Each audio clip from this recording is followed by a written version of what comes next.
Ini merupakan ledakan paling terang dan terkuat dalam sejarah alam semesta kita. Semesta kita pernah mengalami ledakan terdahsyat dan paling terang sepanjang sejarah. Peristiwa ledakan besar atau Big Bang ini telah jadi titik awalnya dan terjadi sekitar 13,8 miliar tahun yang lalu. Partikel dasar mulai menyebar ke segala arah, kemudian dingin menjadi materi. Lalu, materi ini membentuk masa depan alam semesta kita, termasuk semua galaksi, lubang hitam, bintang, planet, asteroid, dan kita semua. Ya, menurut teorinya, kita berasal dari rangkaian partikel serupa yang telah muncul pada saat Big Bang. Oke lah, lompat ke masa 4,6 miliar tahun yang lalu. Nebula ini akan jadi tata surya kita. Di dalamnya cuma ada sekumpulan debu, batu, dan bongkahan es kosmik. Gelombang kejut supernova dari berbagai arah mulai mendorong materi ke pusat yang sama, layaknya gelombang laut. Kemudian, semua materinya mulai menyusut di sekitar pusat gravitasi dan menjadi satu bongkahan besar. Serpihan yang tertarik ke dalamnya semakin banyak dan akhirnya menekan kuat titik pusatnya hingga terjadi reaksi nuklir. Naikin tekanannya dikit, kemudian muncul cahaya. Matahari kita pun mulai tercipta. 4,59 juta tahun yang lalu, planet gas raksasa Jupiter, Uranus, Saturnus, dan Neptunus pertama kali terbentuk. Semua planet ini terdiri dari gas, jadi permukaannya nggak padat. Sebagian ahli meyakini dulu ada planet gas raksasa kelima, tapi terlempar keluar dari tata surya kita. Lalu, 100 juta tahun kemudian, muncul nebula matahari. Bintang muda bersinar terang di pusatnya, lalu mengakumulasi debu dan gas di sekelilingnya, yang sebetulnya merupakan sisa materi dari nebula asli. Sama seperti sup yang sedang dimasak, bahan-bahannya terus berputar mengelilingi matahari, kemudian bercampur dan saling bertabrakan, hingga akhirnya terbentuk planet dan satelit. Begitu debunya berkurang, Merkurius, Venus, Bumi, Mars, sabuk asteroid, Jupiter, Saturnus, Uranus, dan Neptunus semakin terlihat jelas. 4,5 miliar tahun yang lalu, saat bumi masih dipenuhi bongkahan batu panas dan lava, Theia muncul di langit. Protoplanet seukuran Mars ini terbentuk di dekat bumi dan terus merapat. Theia pecah berkeping-keping dan menghancurkan sebagian besar planet kita. Serpihannya banyak yang tertinggal di orbit bumi, lalu mulai saling menyatu. Kemudian terbentuklah bulan. 4,1 sampai 3,8 miliar tahun yang lalu, pada periode pembombardiran berat akhir, sisa serpihan yang nggak menjadi planet terus melayang di tata surya, lalu menabrak medan gravitasi planet yang baru lahir dan jatuh di permukaannya. Akibat dari peristiwa ini, Merkurius dan bulan kita dipenuhi banyak kawah. Ilmuwan juga telah menemukan sisa mikroorganisme tertua di dunia yang umurnya sekitar 3,8 miliar tahun. Tepatnya, makhluk ini muncul di akhir era gempuran meteor dahsyat. Proses evolusi pun segera berlangsung. 3 miliar tahun yang lalu, angin surya kuat dan tabrakan meteorit yang kerap terjadi di Mars bikin atmosfernya menipis. Lapisan ini nggak bisa menjalankan fungsinya untuk melindungi Mars dari radiasi matahari, sehingga kehidupan di situ nggak bisa terbentuk. Tapi sebagian ilmuwan berpendapat kalau Mars juga pernah dihuni makhluk hidup. 2,5 miliar tahun yang lalu, terjadi bencana oksigen di bumi. Sebagian organisme yang telah berevolusi mengonsumsi energi matahari dan menghasilkan oksigen. Atmosfer kita mulai dipenuhi oksigen, kemudian memusnahkan semua bentuk kehidupan yang telah ada. Tapi, peristiwa ini juga ngebuka jalan bagi terbentuknya kehidupan baru. 100 juta tahun yang lalu, salah satu satelit Saturnus hancur setelah ditabrak asteroid besar atau mungkin malah planetnya sendiri. Reruntuhannya mulai mengorbit Saturnus dan saling bertabrakan hingga berubah menjadi debu dan bebatuan kecil. Sebagiannya juga terdiri dari es dan tetap mengelilingi Saturnus sampai sekarang. Kita bisa mengamatinya sebagai cincin di sekitar planet nan cantik ini. 66 juta tahun yang lalu, bumi kita ditabrak asteroid raksasa berdiameter 9,6 km dan gelombang kejutnya bisa dirasakan dari luar angkasa. Awan debunya kemudian menyelimuti seisi bumi dan menghalangi cahaya matahari, sehingga sebagian besar organisme, termasuk dinosaurus, mulai punah. 70.000 tahun yang lalu, kita terbang ke tepi tata surya yuk. Area ini dinamakan sebagai awan Oort dan di dalamnya terdapat asteroid beserta bongkahan esnya. Ada juga sistem bintang ganda pengembara yang terus mepet ke awan ini. Sistem ini menarik asteroid dari awan Oort dan melemparkannya ke bumi seperti ketapel. Untungnya, bintang ini cuma melewati tata surya kita, tapi kemungkinan besar akan kembali lagi. 356 tahun yang lalu, saat inilah bintik merah raksasa di Jupiter pertama kali ditemukan. Bintik ini menjadi sumber angin kencang di Jupiter dan kecepatannya bisa sengebut mobil super. Kalau dibandingkan dengan bumi, ukuran bintik merah ini 30% lebih besar. Kita sampai di zaman sekarang. Tata surya kita kelihatan sama persis kayak miliaran tahun yang lalu. Tapi manusia telah menambahkan sejumlah objek. Di situ ada banyak sekali satelit buatan dan stasiun luar angkasa internasional. Sejumlah rover juga telah dikirim ke Mars. Oke, kita lihat ke masa depan yuk. Puluhan tahun dari sekarang, manusia di bumi akan sering mengirimkan pesawat luar angkasanya menuju Mars. Dan tiap 2 tahun sekali, saat jarak kedua planet paling dekat, seluruh armada pesawat makin ngebut menuju planet merah. 100.000 tahun dari sekarang, bintang pengembara kembali masuk ke tata surya kita, lalu mengacaukan awan Oort lagi, tapi kemudian terbang menjauh. Setelah 9 juta tahun, bintang ini akan muncul dengan jarak terdekatnya sejauh 52.000 kali jarak bumi ke matahari. 10 juta tahun dari sekarang, satelit Mars, Phobos, terus mepet ke planet merah sejauh 1,8 meter tiap 100 tahun. Interaksi gravitasi akan menghancurkan Phobos, dan sebagian reruntuhannya akan jatuh ke Mars, sedangkan sebagian lainnya tetap berada di orbit, lalu membentuk cincin seperti Saturnus. Masa depan tata surya kita sangat tergantung pada matahari. Tiap 1,1 miliar tahun, kilauannya bertambah 10% karena hidrogennya makin banyak yang terbakar, hingga suhunya semakin panas. 1 miliar tahun dari sekarang, suhu bumi akan sangat ngebul dan airnya nggak lagi berwujud cair. Lautan akan menguap dan menghasilkan efek rumah kaca yang semakin menaikkan suhunya. Kalau kondisinya sudah begini, kehidupan di dalamnya nggak akan ada. Lalu, seluruh armada pesawat luar angkasa kita mulai berbondong-bondong menuju Mars, dan bumi ditinggalkan penghuninya karena cahaya dan suhu matahari terus naik. Zona laik huninya bergeser semakin jauh. Di area ini, kehidupan di tata surya kemungkinan bisa terbentuk. Suhu di Mars juga naik. Es di bawah permukaannya mulai mencair lalu menguap, menghasilkan efek rumah kaca. Kondisi seperti ini makin ideal bagi manusia. 3,5 miliar tahun dari sekarang, bumi kelihatan seperti Venus di zaman modern. Di dalamnya nggak ada kehidupan dan cuma dipenuhi dengan gunung berapi plus dasar sungai tandus.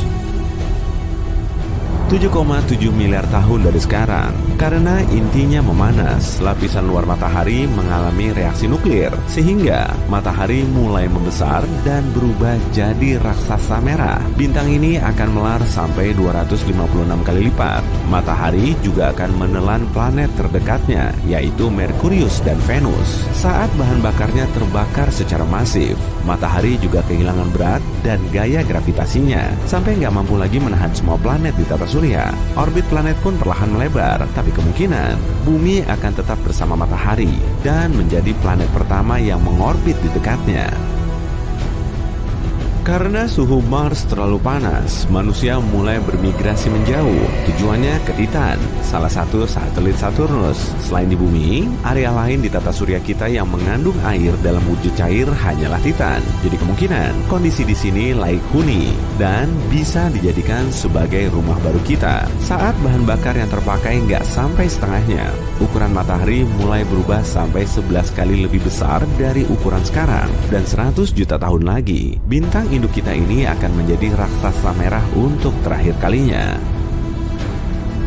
Setelah itu, kira-kira 30 juta tahun kemudian, matahari mulai menyemburkan angin surya kuat dan materi kosmik. Kemudian, muncul nebula planet cantik yang berasal dari lapisan luar matahari sebelumnya. Bintang ini akan kehilangan sebagian besar beratnya dan nggak bisa menahan orbit seluruh planetnya. Tata surya kita pun mulai amburadul. Sebagian planet makin menjauhi bumi dan sebagian lainnya saling bertabrakan. Tapi ada juga yang masih bertahan.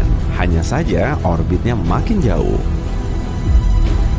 Dan dalam 75.000 tahun, cuma akan ada katai putih seukuran bumi di pusat tata surya kita. Matahari akan makin dingin hingga benar-benar lenyap. Kalau masih ada planet, kondisinya akan dingin dan gelap karena nggak mampu mendukung kehidupan. Dari mulai terbentuk hingga akhirnya hancur, matahari berproses selama kurang lebih 12,4 miliar tahun. Tata surya kita sangat unik loh. Di dalamnya ada banyak fenomena misterius yang belum bisa kita pecahkan. Bahkan kabarnya, di balik Neptunus ada planet raksasa rahasia, gunung berapi di Pluto bisa nyemburin es, dan ngarai raksasa di Mars seluas daratan Amerika Serikat. Semua fakta ini bisa bikin kamu bingung kan? Tapi kira-kira beneran gitu nggak ya? Nah, kita cari tahu yuk. Tata surya kita sudah ada sejak 4,6 miliar tahun yang lalu. Jadi bisa dibilang umurnya emang udah uzur. Para saintis bisa menyimpulkan temuan ini setelah mereka meneliti meteorit sebagai materi tertua yang bisa mereka dapatkan. Di Venus, kamu nggak akan bisa berlama-lama memakai topi. Berdiri di permukaannya aja sulitnya minta ampun. Angin di situ sangat kencang dan angin atasnya bertiup 50 kali lebih ngebut dari kecepatan rotasi Venus. Angin kencang ini terus menerjang permukaannya dan makin lama semakin ganas. Kamu pengen datang langsung ke situ ya? Oke, berarti kamu perlu menempuh perjalanan lebih dari 17 miliar kilometer dari bumi sebelum keluar dari tata surya. Jangan lupa bawa Google Maps ya. Metana adalah produk samping berwujud gas yang dihasilkan dari aktivitas vulkanik. Selain menjadi bagian dari atmosfer Mars, materi ini juga terus-terusan bikin para astronom kebingungan. Volumenya juga berubah-ubah dan mereka nggak tahu pasti asal-muasalnya. Mungkin nggak sih kalau di Mars ada kehidupan? Kamu masih ingat kan kalau Pluto pernah menjadi planet di tata surya kita, tapi statusnya telah dicopot sejak tahun 2006. Kemudian si Pluto berganti gelar menjadi planet Katai. Dan uniknya, diameter planet ini ternyata lebih pendek dari panjang daratan Amerika Serikat. Jarak dari pesisir barat ke pesisir timur Amerika yaitu sekitar 4.300 km. Sedangkan Pluto cuma berdiameter 2.300-an kilometer. Planet Uranus berotasi ke arah samping dan para astronom belum bisa ngejelasin alasan di balik posisi anehnya ini. Mungkin penyebabnya karena tabrakan dahsyat di masa lalu, tapi sejauh ini klaim tersebut cuma sebatas teori sih. Jadi memang cuma Uranus yang posisinya miring. Matahari kita gede banget. Gimana enggak? Masanya aja sampai 99,86% dari total massa tata surya, terutama hidrogen dan heliumnya. Sedangkan 0,14% sisanya menjadi massa dari kebanyakan planetnya. Aktivitas tektonik kemungkinan gak cuma terjadi di bumi, tapi juga ada di planet lain. Para astronom telah menemukan bentuk dataran mirip tebing di Merkurius. Jadi kemungkinan planet ini bisa mengecil sangat cepat karena dipicu oleh aktivitas tektonik. Di kebanyakan film sci-fi tentang luar angkasa, karakter utamanya akan masuk ke sabuk asteroid sambil terus menangkis gempuran batu luar angkasa. Objek antariksa ini jelas sangat membahayakan pesawatnya, tapi kenyataannya nggak seheboh itu kok. Satu-satunya sabuk asteroid yang diketahui astronom berada di antara Mars dan Jupiter. Di area itu memang ada ribuan asteroid, tapi jaraknya sangat berjauhan, jadi kemungkinan besar nggak saling bertabrakan. Di balik orbit Neptunus, terdapat sabuk Kuiper yang dipenuhi objek es raksasa. Tapi anehnya, para saintis nggak bisa memperkirakan pola gerakannya. Jadi mereka cuma bisa ngejelasin planet tersebut mungkin berada di balik Neptunus.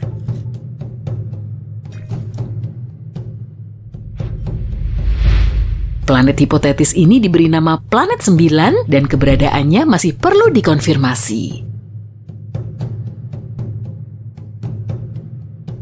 Perbedaan antara gunung berapi di bumi dan di Pluto ibarat seperti api dan es. Beneran, gunung berapi di bumi ngeluarin lava, tapi kalau di Pluto ngeluarin es. Jadi saat membeku, air mulai memuai dan tekanan kuat ini terus terakumulasi sampai akhirnya duar. Esnya meletus. Akibat dari proses ini, terbentuklah kriovolcano baru. Salah satu satelit Saturnus, Lapetus, memiliki dua warna unik. Salah satu sisinya disinari cahaya terang, tapi sisi lainnya gelap mencekam. Dan para ilmuwan masih belum bisa menyingkap misteri ini. Keanehan lain soal Pluto bisa terlihat di atmosfernya. Atmosfer di planet Katai ini jauh lebih tinggi dibandingkan atmosfer bumi. Di dalamnya juga ada lebih dari 20 lapisan yang semuanya sangat dingin dan super padat. Kita hidup di dalam matahari. Waduh, maksudnya gimana tuh? Masa iya sih kita menghuni bola panas kemerahan sejauh 150 juta kilometer itu?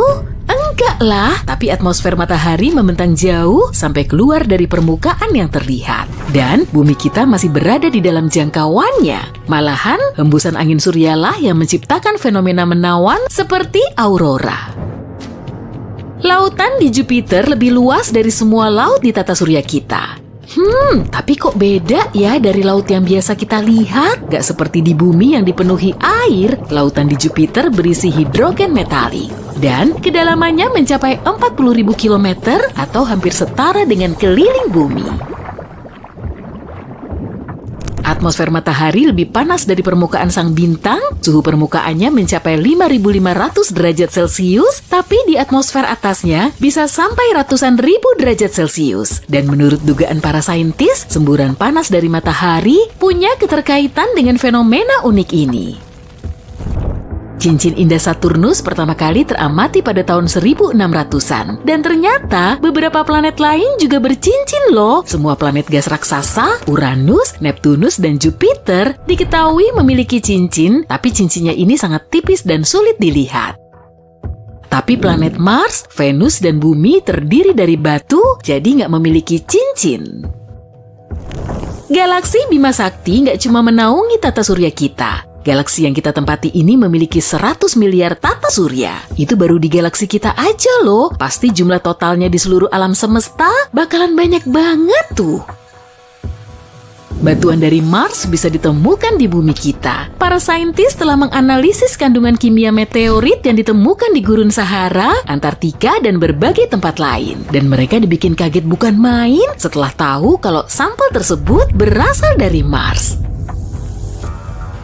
Karena jaraknya paling dekat dengan matahari, Merkurius sering dianggap paling ngebul, padahal kenyataannya nggak begitu loh. Venus ternyata lebih panas dari Merkurius, meski jaraknya terpaut 48 juta kilometer dari jarak matahari ke Merkurius. Planet ini punya atmosfer yang sangat tebal, sekitar 100 kali lebih padat dari atmosfer bumi. Kebanyakan atmosfernya juga mengandung karbon dioksida alias gas rumah kaca. Makanya, suhu Venus bisa naik sampai 468 derajat Celcius. Suhu segitu bisa dipakai untuk lelehin timah loh. Tapi kalau di Merkurius, suhu maksimumnya cuma mencapai 427 derajat Celcius. Kondisi di satelit Jupiter Io selalu bergejolak karena ratusan gunung berapinya terus ngebul. Dan dari dekat, kamu bisa ngelihat asapnya yang membumbung tinggi ke atmosfer Io. Sejauh ini gunung berapi paling besar di seluruh tata surya berlokasi di Mars. Diameternya kurang lebih 624 km dan tingginya setara dengan Gunung Everest. Tapi gimana ya bisa ada gunung segede itu? Jawabannya gampang aja, gravitasi di Mars lebih lemah daripada gravitasi di bumi. Objek kecil di luar angkasa ternyata bisa punya satelit sendiri. Pada tahun 1993, probe Galileo melintasi asteroid mini berdiameter 32,2 km. Dan asteroid ini juga punya satelit yang berdiameter 1,6 km. Sejak saat itu, para astronom menemu banyak satelit di sekitar planet kecil di tata surya kita. Sistem ngarai Valles Marineris di Mars 10 kali lebih luas dari Grand Canyon. Hal ini bikin para astronom kebingungan karena di Mars nggak ada aktivitas lempeng tektonik. Di permukaan Jupiter terdapat area unik bernama bintik merah raksasa. Dan ternyata bintik ini adalah badai yang telah bergejolak di Jupiter selama berabad-abad. Tapi sekitar 20 tahun yang lalu, para saintis mengamati area merahnya mulai mengecil, jadi ukurannya sekarang tinggal setengah kalinya. Itu pun masih setengah kali lebih gede dari bumi. Gimana? Ada fakta unik seputar tata surya yang kelewatan nggak? Komen di bawah ya, kamu jadi semakin tahu kan? Jangan lupa kasih like-nya dan share video ini ke teman-temanmu. Ada juga video mantul lainnya yang bisa kamu tonton. Pilih aja video favoritmu di sebelah kiri atau kanan layar dan tetaplah di sisi terang kehidupan. Kita mundur dulu ke era 4,6 miliar tahun yang lalu yuk untuk melihat proses kelahiran tata surya kita. Wah, belum ada yang kelihatan seperti bintang maupun planet nih. Sejauh ini cuma ada awan debu raksasa yang juga disebut dengan nebula. Nebula adalah molekul hidrogen, es, dan unsur yang lebih berat dari bintang sebelumnya. Tapi awan ini nggak padat, jadi nggak bisa berubah menjadi bintang maupun planet. Kemudian, gelombang ledakan tiba-tiba muncul dan dibarengi dengan sejumlah gelombang lain. Beberapa tahun cahaya dari nebula kita, terjadi ledakan supernova. Dan supernova akan muncul saat bintang raksasa kehabisan bahan bakarnya, kemudian runtuh oleh beratnya sendiri. Saat inilah ledakan dahsyat akan terjadi, dan cahayanya bisa dilihat dari jarak puluhan tahun cahaya. Gelombang ledakan dari supernova ini kemudian mencapai nebula kita. Seperti ombak laut, gelombang ini mengenai awan debu dan membuatnya menyusut hingga memadat. Lalu nebula mendapatkan inti gravitasinya. Partikel debu yang tertarik semakin banyak. Tekanan di inti nebula juga melonjak hingga membuatnya mulai berputar. Makin berat massa awan pusatnya, makin cepat juga putarannya. Semua partikel di dalam inti nebula lebih sering bertabrakan dan menambah kecepatannya, sehingga suhunya naik sampai ribuan derajat Celcius. Saat inilah protobintang muncul. Calon matahari kita ini masih muda dan belum stabil. Saat suhu di inti nebula mencapai jutaan derajat Celcius, reaksi nuklir mulai terjadi. Inti dari unsur ringan seperti hidrogen dan helium saling bertabrakan dan menyatu menjadi elemen yang lebih berat. Kemudian muncul cahaya terang. 4,5 miliar tahun yang lalu, protobintang ini berkembang menjadi matahari yang stabil, tapi cahayanya masih 30% lebih redup dari sekarang. Ada juga awan debu raksasa yang tertinggal, atau sisa unsur yang nggak dipakai dalam pembentukan bintang kita. Selanjutnya, objek lain yang lebih besar muncul di awan ini. Debu dan unsur berat mulai terakumulasi, kemudian membentuk protoplanet. Pada tahap ini ada sekitar 100 protoplanet yang ukurannya sebesar bulan hingga Mars. Saat itu kondisinya masih kacau balau. Protoplanet nggak punya orbit yang jelas dan mulai saling bertabrakan. Beberapa di antaranya menabrak tumpukan puing-puing dan menciptakan ledakan besar. Sebagian lainnya cuma bersinggungan sehingga jalurnya berubah. Dalam game biliar kosmik ini, pemenangnya tentu saja protoplanet yang paling besar. Protoplanet besar memakan puing-puing kecil kemudian membesar. Proses ini baru berhenti sekitar 100 juta tahun kemudian, dan beberapa planet hampir terbentuk. Ada Merkurius, Venus, Bumi, dan Mars. Planet kita masih agak mirip dengan gumpalan lava karena permukaannya terus dibombardir oleh banyak asteroid. Karena permukaannya terus dibombardir oleh banyak asteroid, Bumi menjadi sangat panas. Tapi kini sudah mulai mendingin, semuanya berjalan cukup baik, hingga Theia muncul di Cakrawala. Planet hipotetis seukuran Mars ini terbentuk hampir bersamaan dengan planet di tata surya lain. Theia terus bergerak menuju Bumi dan siap menabraknya. Boom! Karena benturan ini, bongkahan besar planet kita terlontar ke luar angkasa. Sementara Theia hancur berkeping-keping. Intinya bergabung dengan inti Bumi dan sisanya menetap di orbit planet kita. Perlahan tapi pasti, puing-puing di kedua planet mulai bertabrakan dan bergabung menjadi objek kosmik besar. Saat debunya memadat, Bumi mulai punya satelit alaminya, yaitu bulan. Hipotesis lain mengenai pembentukan bulan menjelaskan kalau Theia jauh lebih besar dari bumi. Planet ini cuma nyenggol planet kita dan terus bergerak. Sementara itu, bulan hampir terbentuk sempurna. Sebagai bukti dari hipotesis ini, kita punya sampel tanah bulan yang dibawa oleh para astronot dalam misi Apollo. Ternyata, tanah bulan sangat mirip dengan kerak bumi, dan komposisi ini cuma bisa sampai di bulan oleh tabrakan dahsyat. Raksasa gas seperti Jupiter, Saturnus, Uranus, dan Neptunus terbentuk agak belakangan dan lokasinya lebih jauh dari matahari.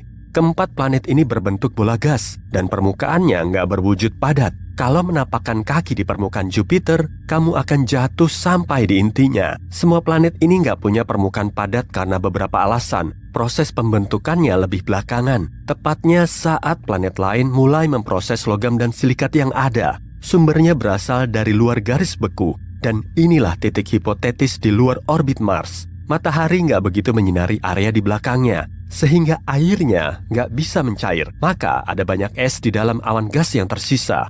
3 juta tahun setelah matahari terbentuk, semua material ini mulai terakumulasi dan membentuk massa hingga jadi proto-Jupiter. Setelah jutaan tahun, massa bola es ini bisa mencapai 50 kali lebih berat dari bumi. Makin berat massanya, makin banyak juga gas yang terkumpul dari piringannya. Dalam waktu singkat, Jupiter menyerap hampir semua materi dari piringan gas di dekatnya, lalu mengakumulasi jauh lebih kecil, yaitu sekitar 14 dan 17 kali massa bumi. Uranus dan Neptunus diyakini nggak akan bisa sebesar dan seberat Jupiter, karena ada angin surya kuat yang perlahan meniup piringan gas keluar tata surya, menuju medium antar bintang. Jadi, bahan pembentuknya gak mencukupi untuk menghasilkan 2 planet baru ini. Saat terbentuk, Uranus mengalami tabrakan dahsyat dengan protoplanet lain yang mungkin berukuran jumbo. Tabrakan ini menyebabkan Uranus menjadi miring. Semua planet lain punya poros rotasi yang mengarah ke atas, tapi poros Uranus mengarah ke matahari. Jadi, bentuknya lebih mirip dengan bola yang menggelinding. Tapi putarannya bersifat retrograde, artinya Uranus berputar melawan arah gerakannya. Sama seperti mobil yang bergerak maju, tapi rodanya berputar melawan arah jarum jam. Di belakang keempat raksasa gas ini terdapat sabuk Kuiper alias area di luar orbit Neptunus. Disinilah asteroid, debu, dan es ditinggalkan setelah tata surya terbentuk. Sabuk ini mirip dengan sabuk asteroid di antara Mars dan Jupiter, tapi bobotnya kira-kira 100 kali lipatnya. Setelah mengetahui proses terbentuknya tata surya, gimana kalau kita juga nyari tahu proses kehancurannya? Sama seperti bintang lain, matahari juga punya masa hidup. Dan saat ini, matahari sudah mencapai setengah dari siklus hidupnya. Setiap detik, matahari mengubah 4 juta ton materi menjadi radiasi surya. Dan perlahan, bintang induk kita akan kehabisan bahan bakarnya. Kemudian mulai membakar elemen yang lebih berat di dalamnya. Proses ini akan membuatnya lebih panas, terang, dan besar.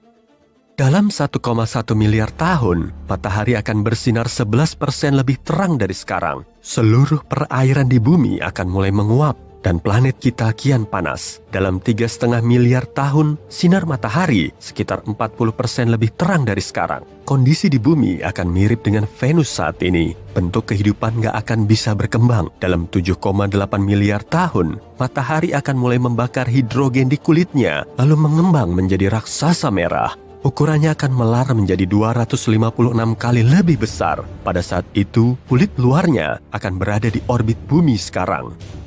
Masanya ini akan menurun, sehingga planet kita bisa saja sedikit menjauh. Tapi nggak begitu ngaruh juga sih, karena kehidupan di bumi gak akan bisa bertahan hingga miliaran tahun. Suhunya sudah terlampau tinggi, dan angin surya kuat akan memusnahkan atmosfer kita. Kemudian pulsa termal di dalamnya akan menghancurkan kulit luar matahari. Kulit ini akan berubah menjadi nebula planet, hampir mirip dengan nebula yang tadi kita saksikan. Kemudian, matahari cuma berupa katai putih seukuran bumi yang akan meredup setelah miliaran tahun.